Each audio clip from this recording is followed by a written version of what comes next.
Tabe, jumpa lagi dengan saya di Negara Bijaksana, channel yang membahas sebuah persoalan populer di Indonesia secara bijaksana dan dijamin dengan pemikiran terbaru.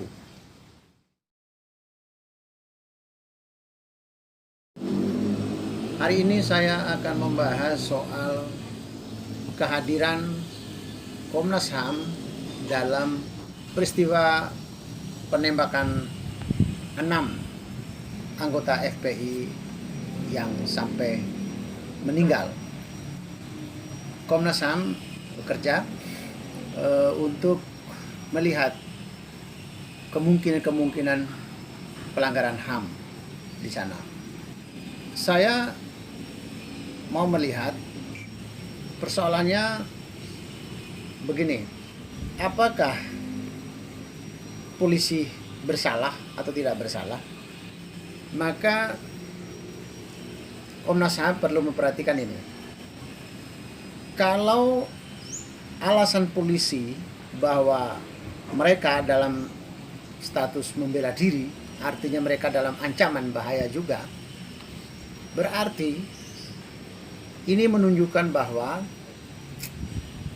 ada aksi pelanggaran HAM juga yang dilakukan atau berpotensi dilakukan oleh ke-6 korban itu. Tapi apakah benar ke-6 korban itu melakukan aksi pelanggaran HAM juga? Karena kalau mereka mengancam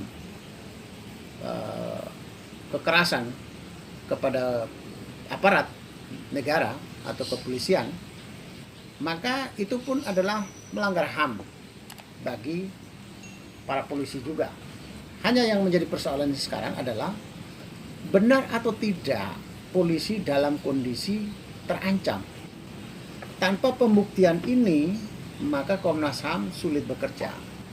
Sekarang kalau polisi tidak benar bahwa mereka tidak dalam terancam, berarti memang mematikan ke-6 orang anggota FPI itu adalah pelanggaran HAM.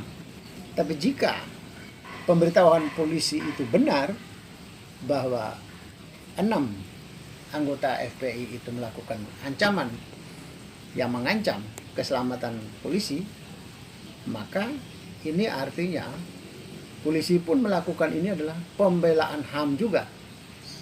Mereka melindungi hak asasi mereka juga. Jadi kalau benar terbukti, omongan polisi bisa terbukti, maka ini ibaratnya pelanggar HAM melakukan kegiatan pelanggaran HAM juga bagi orang lain, sementara orang berjuang melindungi dirinya agar hak asasi dia, hak hidup dia tidak terlanggarkan. Pilihannya ada pada mematikan atau membiarkan dirinya jadi korban. Artinya kalau tidak melakukan apa-apa, maka ini mati, polisi mati. Kalau melakukan apa-apa, maka anggota FPI mati, meninggal. Pilihannya cuma 2. Kalau nggak A meninggal, pasti B meninggal. Kalau nggak B meninggal, pasti A meninggal. Maka kalau itu laporan polisi itu benar, berarti kegiatan polisi itu adalah sebenarnya adalah kegiatan melindungi hak juga, melindungi HAM juga, HAM bagi dirinya. Jika orang yang merasa terancam HAM-nya terus tidak melakukan pembelaan, itu artinya hak asasi manusia hanya diterapkan kepada para korban, sementara orang yang tidak sempat jadi korban tidak dilindungi haknya. Ini yang keliru. Oleh karena itu, pembuktian laporan polisi itu menjadi wajib, bahwa polisi omong benar atau tidak. Oleh karena itu harus dibuktikan di hukum, di pengadilan, bahwa polisi berbohong atau tidak, dalam ancaman atau tidak. Nah, selama itu tidak dibuktikan secara hukum, maka tindakan klaim polisi melanggar HAM, bukan melindungi HAM polisi juga, maka itu dianggap salah. Tapi kalau hukum membenarkan bahwa polisi dalam rangka melindungi diri karena terancam hak asasi manusianya, maka tindakan polisi, kalaupun dia digolongkan ke dalam pelanggaran HAM, maka bagaimana dengan HAM polisi? Apakah HAM polisi pun tidak perlu dilindungi? Jadi ini lihat, di Indonesia ini, kalau aparatur pemerintah atau aparatur negara melakukan kekerasan kepada masyarakat, maka Komnas HAM berteriak. Tetapi apakah Komnas HAM pernah berteriak juga kekerasan yang dilakukan oleh warga kepada aparat negara? Kan banyak juga tuh kasus-kasus polisi yang meninggal, dibunuh, dianiaya orang. Apakah di dalam aparatur negara pun tidak punya HAM? Nah, jadi menurut saya Komnas HAM harus membuktikan dulu bahwa benar atau tidak polisi dalam rangka membela diri. Contoh kasus ini bisa diperluas ke berbagai praktek hidup kita. Mumpung sekarang masih Hari Hak Asasi Manusia Sedunia, 10 Desember ya. Mumpung ini masih dalam lingkaran perayaan HAM sedunia.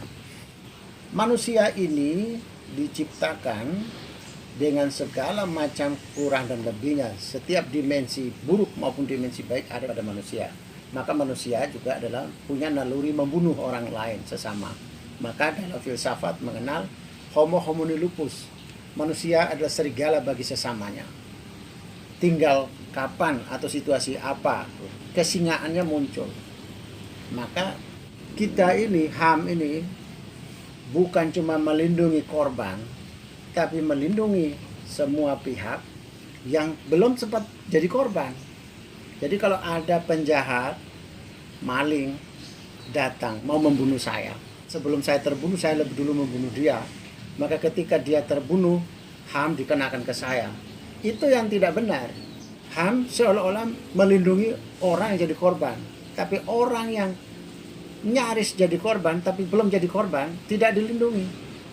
Padahal pilihannya tadi, kalau ndak A meninggal, pasti B meninggal. Kalau nggak B meninggal, pasti A meninggal.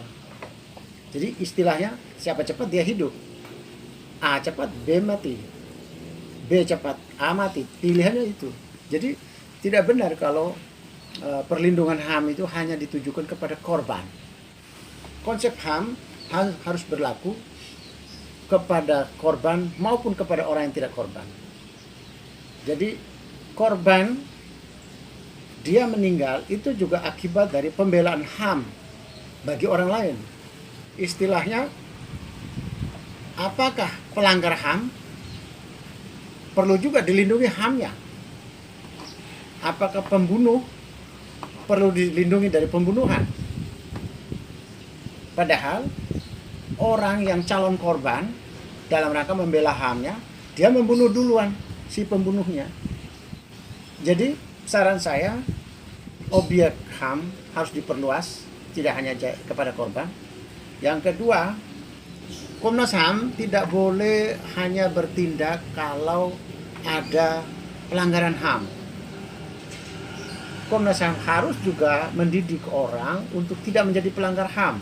Kalau Komnas HAM tidak mengurus orang untuk menjadi calon pelanggar HAM, maka manusia seperti hewan. Jangan sampai Komnas HAM membiarkan orang jadi harimau-harimau, kemudian setelah harimau saling bercakar-cakaran, baru Komnas HAM datang bahwa harimau A salah, harimau B salah. Padahal sebelumnya orang belum jadi harimau, Komnas HAM tidak berbuat apa-apa agar manusia tidak jadi harimau.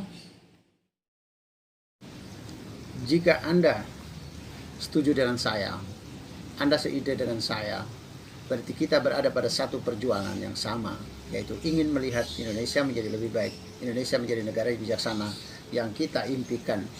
Caranya adalah dengan Anda memberi dukungan dan berpartisipasi dalam channel ini.